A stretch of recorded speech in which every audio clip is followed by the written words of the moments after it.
কলা বগা দেখো তুমি তো ৰঙীন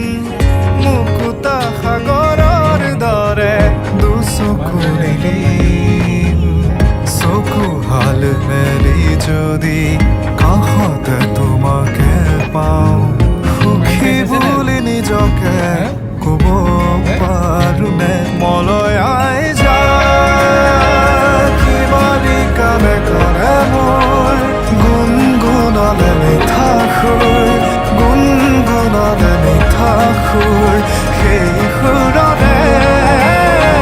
শীতানকে সাবতি লৈ সপোনৰে সঁহাৰি লৈ গুচি যামে দূৰণিলৈ য'ত ইন্দ্ৰধনুৰ দৰে যত সুখ দুখ যাব